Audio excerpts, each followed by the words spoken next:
Na verdade, eu era o primeiro inscrito, mas eu cedi para o ex-presidente Collor e só não cedi para os próximos senadores, porque hoje eu tenho um médico de coluna às 16h30. E por isso faço meu pronunciamento nesse momento, senhor presidente. Agradeço a Vossa Excelência, que de pronto atendeu o meu pedido para que presidisse essa sessão, para que eu pudesse falar de um projeto, senhor presidente, que me é muito importante, que me é muito caro. Eu vinha trabalhando há praticamente 20 anos com o Estatuto da Pessoa com Deficiência. Entre a elaboração, a discussão, a apresentação na Câmara ainda, Flávio Arnes, relator, depois vim para o Senado, apresentamos aqui no Senado, Flávio Arnes, novamente relator, enfim, aprovamos, aí foi para a Câmara, e estava na Câmara há praticamente 6 anos, e esta semana a Câmara aprovou o Estatuto da Pessoa com Deficiência, que é esse projeto de nossa autoria, que mostra aqui, inclusive, no bom sentido, uma floresta de flores, mas um jardim de flores, mostrando que a natureza respeita a diferença. E é sobre esse tema que eu vou falar aqui hoje, sobre a importância dessa matéria, que teve como relator Flávio Arnes, depois teve Celso Russomano, e agora teve a nobre deputada Mara Gabrilli, que fez um trabalho belíssimo. Eu tive na última reunião, vi a firmeza como ela defendeu os pontos de vista. Digo os, porque são inúmeros artigos, tratando de diversos temas do campo da pessoa com deficiência. Enfim, foi aprovado e está chegando agora na Câmara dos Deputados. Senhor presidente, quem fez o discurso, vocês irão perceber que é alguém que está falando comigo. Quem fez esse discurso foi 2 pessoas cegas, que trabalharam nesse estatuto desde o início. Luciano Ambrosio, que trabalha no meu gabinete aqui, e Santos Fagundes, que é chefe de gabinete do Rio Grande do Sul. Então, dizem eles, na análise, quando souberam que o estatuto tinha sido aprovado lá na Câmara dos Deputados. Senhor senador, chegamos lá, que bom, que alegria. O Estatuto da Pessoa com Deficiência, Lei Brasileira da Inclusão da Pessoa com Deficiência. O relevante é que será um instrumento de libertação da emancipação e da dignidade da pessoa com deficiência. No dia de hoje, senhor presidente, a fala, como eu dizia, não será minha, será de meus assessores, deficientes visuais, Luciano Ambrosio, que é meu assessor aqui em Brasília, e Santos Fagundes, que é meu chefe de gabinete lá no Rio Grande do Sul.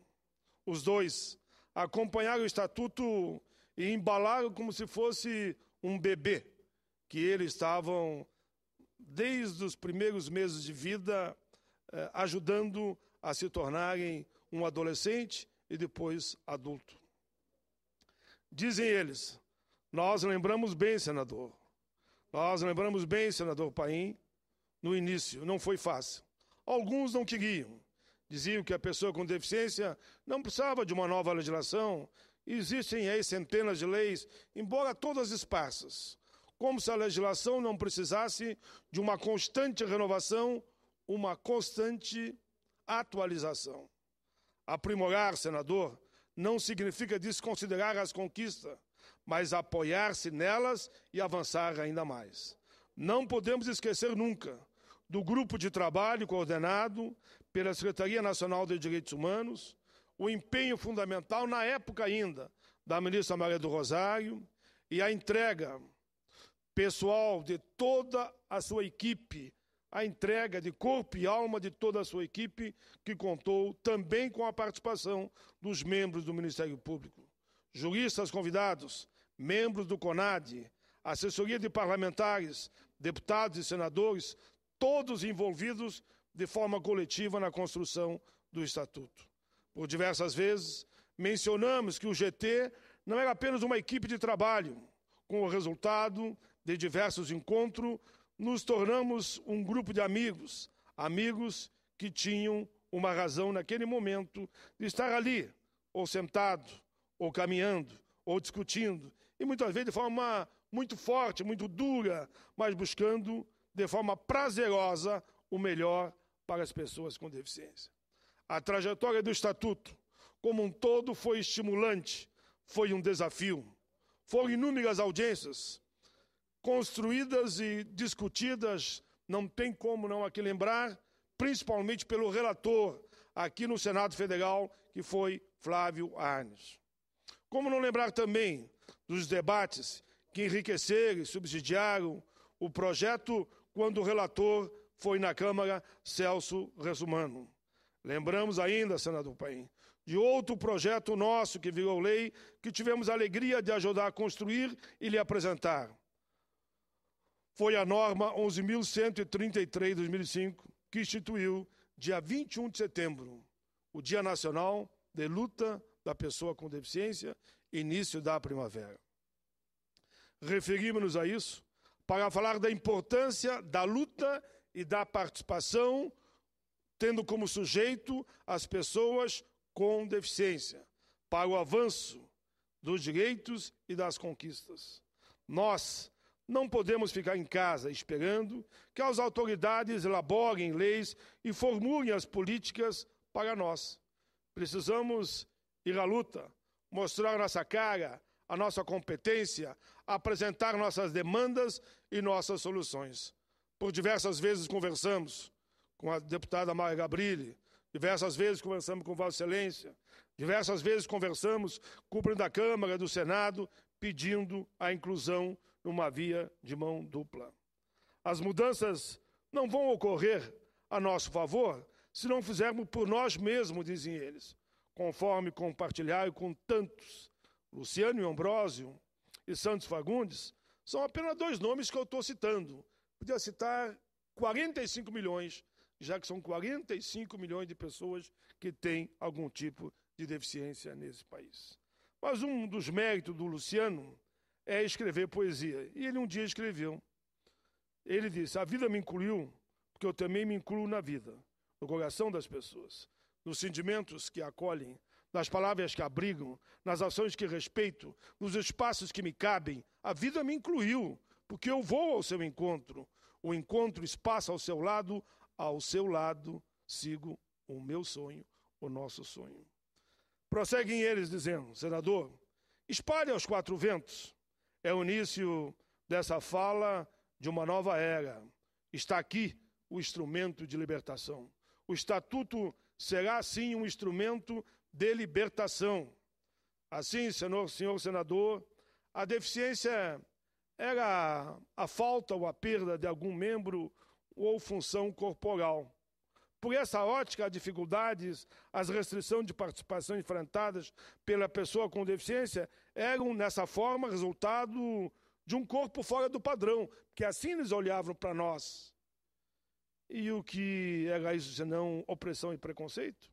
Com o Estatuto, essa visão muda totalmente, muda completamente, pois a definição de deficiência passa a considerar aspectos do ambiente físico.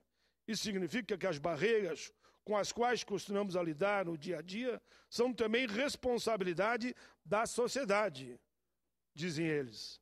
As pessoas já compreendiam isso, mas a partir de agora vão constar em lei a obrigação do Estado de eliminar essas barreiras e trabalhar com a sensibilidade. Nós, dizem eles, queremos que o Estatuto signifique para todas as pessoas com deficiência o que esses anos significaram para nós: uma oportunidade de trabalho, de crescimento como pessoa, de ganho de autonomia e poder ganhar, sim, com o seu suor, o seu salário. Assim, Santos e Ambrósio, vocês aqui relatam o dia a dia de vocês. Queremos que os empregadores também possam sentir isso e contratem mais pessoas com deficiência, como no caso nós fomos contratados aqui por Vossa Excelência no Senado. O ganho em humanização das empresas, claro, será muito bom. Quem de nós não se alegra ao ver uma pessoa com deficiência atendendo simplesmente numa caixa de supermercado?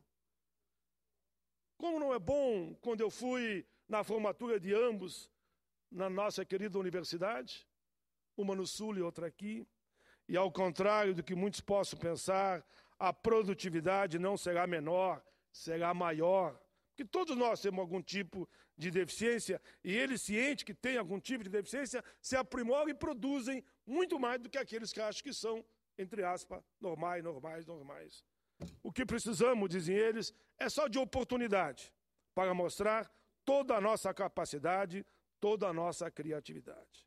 As empresas com mais de 100 empregados são obrigados pela Lei 823 de 91 a preencherem a 2 a 5% de suas vagas com pessoas com deficiência. O Estatuto mantém a regra, não muda, mas avança no outro sentido, quando possibilita que as empresas desobrigadas, ou seja, aquelas que têm menos que 100 empregados, que quiserem cumprir a cota, poderão receber incentivos fiscais do Estado. Ou seja, as empresas com 50 e 100 trabalhadores poderão empregar pessoas com deficiência e usufruir desse benefício. Da mesma forma, terão direito a incentivos aqueles que excederem a quantidade de empregados exigido por lei, ou seja, de 2 a 5. E por falar em cotas para acesso ao trabalho, quero falar também em outro tipo de cota. Cota de acesso à educação para a maior inclusão. O Estatuto prevê que as universidades vão ter que reservar 5% das vagas para candidatos com deficiência. Facilitar o acesso das pessoas com deficiência é dar a elas melhores condições da disputa no mercado de trabalho, já que eles, com certeza, haverão de ver aqueles bonés ou chapéus voando no dia da formatura, que nenhum de nós esquece. O importante também destacar o papel do Estatuto enquanto instrumento de repressão ao descumprimento da norma, trazendo tipificações criminais para aqueles que não cumprirem a lei. As pessoas precisam se abrir para a diferença, se identificar com a diferença. Aí eles dizem, o senhor lembra, senador Paim, daquela frase da primeira capa que colocamos no projeto do Estatuto? Claro que lembro. E aquela frase que está aqui. A natureza respeita as diferenças. E trazia também inúmeras flores de cores diferentes. Nós podemos não enxergar as cores das flores, mas conseguimos com o tato sentir e perceber o perfume das flores, demonstrando que as diferenças formam, na verdade, um conjunto harmônico e singular. Lembramos aqui do senhor Paulo Brandão, deficiente visual, chefe da gráfica Braille aqui do nosso Senado, que foi responsável por uma tiragem muito grande do projeto do Estatuto em formato Braille, possibilitando que as pessoas com deficiência visual pudessem se integrar, conhecer o projeto e contribuir com sugestões para aprimorar o mesmo, e o fizeram. Queremos usar a frase a natureza respeita as diferenças, para continuar falando em educação, mas especificamente da educação infantil. A infância é a melhor fase para a inclusão. É nesse período que o convívio entre as pessoas é mais natural. As nossas crianças não têm preconceito, daí a importância da inclusão escolar nesse momento das nossas vidas. Voltando a falar em flores, isso nos inspirou, senador, a mais um poema que eles escreveram. As flores e as cores estão diferentes, tão únicas, e por isso elas são tão belas, tão identificadas entre si. Quando chega a primavera, trarão todo o seu vigor, sua cor, sua riqueza, seu perfume e suas promessas, que nasceram de um momento de esperança, de um gesto de fé, a fé do ser humano, que arregaçou as mangas, revolveu a terra, e ali ele a sementou com os sonhos, o dever, o coração e a consciência. Quanta gente ombreou conosco ao longo desse caminho. Não poderia deixar de mencionar cada um deles. O Estatuto foi aprovado na Câmara de Deputados nessa última quinta-feira, 5 de março. Parabéns, parabéns, parabéns à nobre querida relatora, cadeirante, deputada Mara Gabrilli. Mara, quando me refiro a você como cadeirante, e eu sei que você poderia dizer, pode dizer aí, que eu consigo mexer mesmo, articular mesmo, além de um pouco o braço, o olhar a partir dos movimentos que faço com a cabeça. Mara, minha querida Mara, como foi bom, depois da votação, eu ter recebido o teu telefonema e sentia que as lágrimas caíam quando você, Mara Gabrilli, soube o momento de ir à tribuna e apresentar o seu substitutivo. Mara Gabrilli, a grande mentora, organizadora desse projeto tão bonito. Mara Gabrilli, deficiente sim, mas que tem muito a ensinar àqueles que não são deficientes. Com certeza, se Mara Gabrilli estivesse aqui, ele estaria explicando a esse moço que o direito de protestar é legítimo. Mas num momento como esse, quando nós estamos fazendo aqui quase uma prece em cima de um tema que interessa a 45 milhões de pessoas, que foi construído pelos próprios deficientes, ela com certeza diria, olhe com mais carinho, esse projeto beneficia 45 milhões de pessoas. Senhor presidente, mas vou fazer aqui um pouco do caminho de volta para chegar no finalmente, lembrando do envolvimento de outros tantos parlamentares que deram sua valiosa construção nesse processo. Quero aqui lembrar e citar a ex-ministra Maria do Rosário, hoje deputada federal. Quero citar a deputada Rosinha da Defal, que criou e presidiu a Frente Parlamentar da Pessoa com Deficiência. O deputado Eduardo Barbosa, o deputado Celso Russomano, o senador Flávio Arnes, relator aqui no Senado, o senador Cristóvão Buarque, que presidiu a Comissão de Direitos Humanos na época da votação do Estatuto. Lembro ainda, rapidamente, mas não diminuindo a importância, o professor, esse eu quero dar um destaque especial, me permita, presidente, o professor Adilson Ventura, um lutador por essa causa que já faleceu. A coordenadora da CORD, doutora Isabel Maior, o coordenador da setorial dos petista com deficiência e o também saudoso, que já faleceu, o nosso amigo Chuchu, que era um cadeirante. Os coordenadores do Fórum Social Mundial 2001, sociólogo Humberto Lipo, a professora Chiquinha, o coordenador dos painéis sobre o Estatuto nas conferências nacionais, o professor Antônio Muniz. Não posso me esquecer do pessoal do GT, que contribuiu de forma relevante para o aperfeiçoamento do atual texto. Não tenho como não citar o nome de Antônio José Ferreira, da Secretaria Nacional da Promoção dos Direitos da Pessoa com Deficiência, vinculada à Secretaria de Direitos Humanos da Presidência da República. Os membros do Ministério Público, Valdir Maciera e Maria Aparecida Gurgel.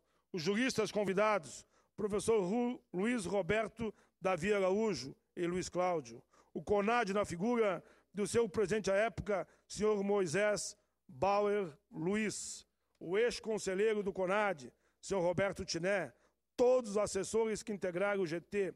Finalizando, senhor presidente, e agradecendo às pessoas com deficiência de todo o Brasil, que mesmo com inúmeras dificuldades para chegar às atividades, estiveram sempre conosco nessa verdadeira marcha cruzada a nível nacional para aprovar o Estatuto da Pessoa com Deficiência. Vejo a todos como flores que embelezaram esta caminhada e estão aqui na capa do Estatuto.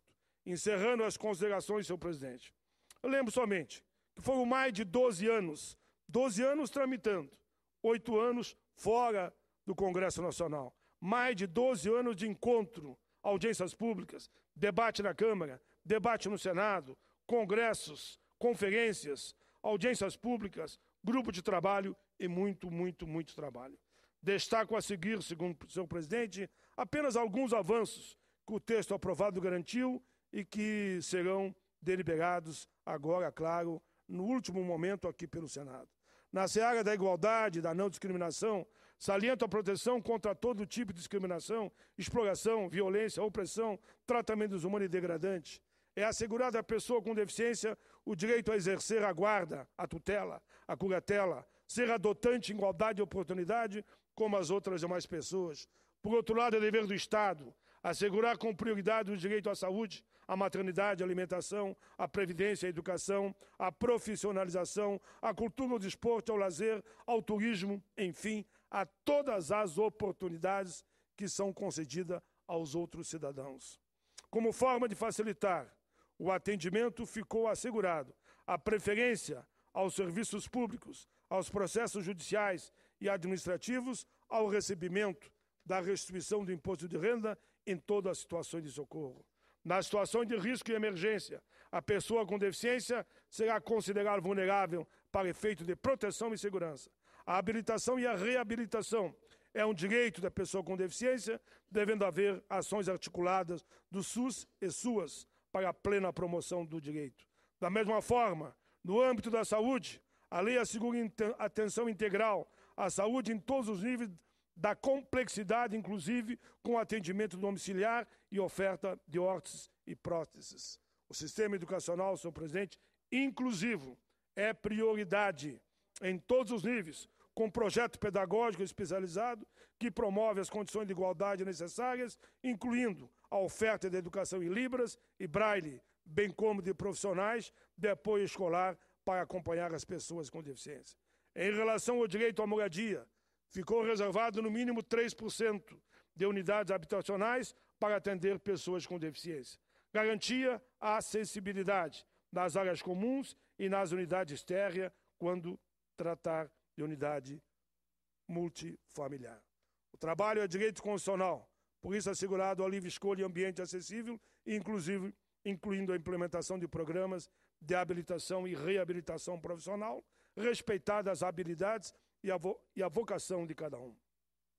A mobilidade é fator preponderante para a inclusão como forma de garantir a acessibilidade. Ficou previsto 2% das vagas de estacionamento público ou privado, de uso coletivo, 10% de táxi com adaptação, proibida a cobrança diferenciada da tarifa e a oferta de veículo adaptada nas locadoras. O acesso à informação e à comunicação estão previstos de forma acessível das embalagens, rótulos, solicitação de recebimento de contas, boletos, recibos, extrato de cobrança de tributos nos programas de rádio e televisão, enfim, em todos os espaços, telecentros comunitários e nos sítios nacionais disponíveis na internet. Destaco, por fim, a criminalização que tornará efetivo o cumprimento dessa relevante norma. Criminalização. A discriminação contra a pessoa com deficiência está tipificada e prevê a pena de reclusão de 1 a 3 anos. Caso seja cometido por meio de comunicação, aumentará para 2 a 5 anos. Da mesma forma, desviar bens, proventos, pensão ou benefício incidirá a pena de reclusão de 1 a 4 anos e multa, podendo o mesmo ser aumentado se cometido pelo tutor, curador ou outro responsável. O abandono em hospitais, casa de saúde ou outro estabelecimento de abrigo também foi aqui demonstrado que é crime, sendo combinada com a pena de reclusão de 6 meses a 3 anos de multa. Outras tipificações legais também tutelam essa camada da sociedade. Senhor presidente, eu agradeço muito a Vossa Excelência, terminei, e eu tenho certeza que o projeto aqui no Senado será votado com a brevidade que 45 milhões de pessoas esperam que aconteça. Um abraço a todos, parabéns, Mara, pela redação final que você é que apresentou ao Senado e foi aprovado. Obrigado, presidente.